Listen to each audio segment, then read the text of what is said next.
Hey, fight fans, welcome to MMA Talks Niger. This is going to be my analysis for the Jan Blachowicz and Global Texeira fight this weekend at UFC 267. This is going to be a hell of a fight and something that most fight fans will be looking forward to seeing. It's against the fight between the champion Jan Blachowicz, who has been on the tier, and Global Texeira, who is 41 and the number one contender. These two guys, in fact, they're nothing short of very impressive, very inspiring at their age. So I believe anyhow, any which way it goes, it's going to be an entertaining fight. People are going to be inspired at the end of the day. I truly, if I had my choice as someone who likes both fighters, I would rather not see them fight each other because they are both good guys. They are both guys that can represent the profession, the sports very well. They are good ambassadors, if you want to say that.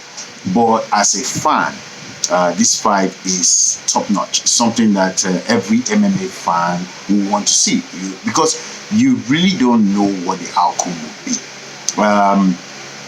Jan Blachowicz is known for what is called Polish power. This guy he looks like he has iron in his hands. When he connects, people usually wake up asking what happened, and he's been doing that for a while, and he's been going on the tier for quite some time now. And so his last fight was between himself and Israel Adesanya, even though he didn't knock out Israel, but he used his wrestling. He was far heavier than Israel, and so he was able to pin him down and do what he had to do. And then the fight before that was with Reyes. Dominic Reyes.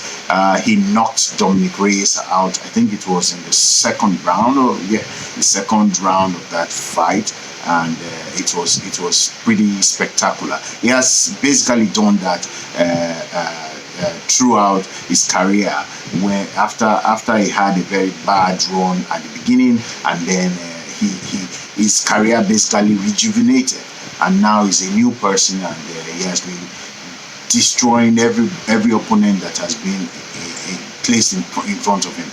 Now, Global Texeira is a very strong guy with very good boxing, good stand-up. I believe Texeira is one of the best boxers in that light heavyweight division.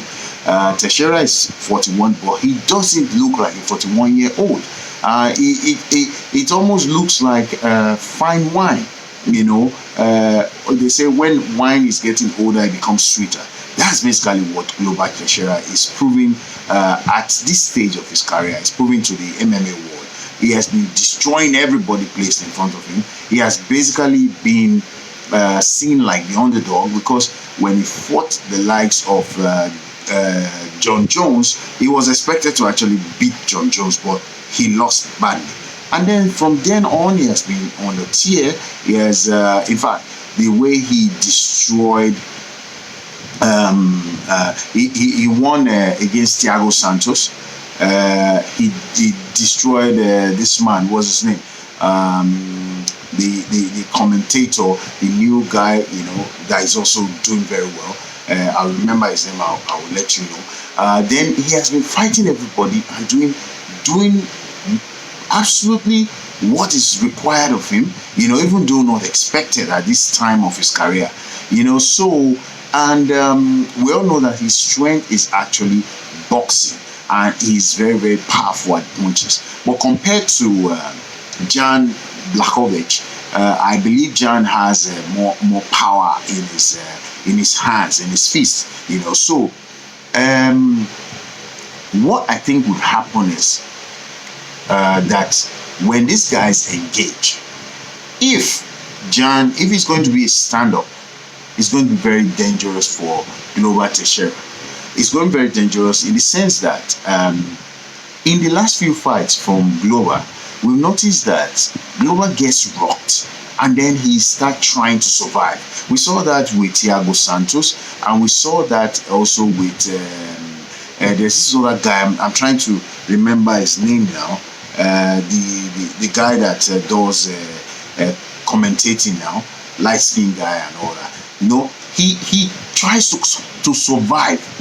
Whenever he gets hit, and then when he survives it, he finds a way to win. But I'm saying that if he does that against a Jan Blachowicz, he will most likely not survive it, because Jan is way too powerful, a lot more powerful than every other opponent he has fought, because Jan would connect once and connect twice and connect more than twice. You understand? So once he does that, then it means the game is virtually over. That's exactly what happened to Reyes too. So what Glover Teixeira should do in this fight is basically make it a wrestling battle, make it a wrestling match. If he can do that and take the fight to the ground, then he has an opportunity to maybe apply his jiu-jitsu and maybe get a submission. I am thinking that's not going to be possible, because Jan is way too smart. He's a lot smarter these days. I believe Jan is going to be able to keep the fight standing. He's going to make sure that he uses his boxing and uses his kick. Jan has one of the most terrifying kicks. We just saw Paulo Costa dishing out kicks to Victoria in this last fight, main event, by these two guys. In fact, I think Jan Blachowicz has similar power when he kicks. So he's going to use his kicks and then follow up with his boxing. This is going to be the key for Jan. And then for Glover, I think Glover will have to go with wrestling and then try and do ground and pound. But by and large, I'm going to favor Jan Blachowicz to retain his title and continue to fight Jiri. Jiri is the only guy I think will have a very favorable chance of actually defeating Jan Blachowicz. What do you guys think? All right, hit me up, give me comments. Thank you.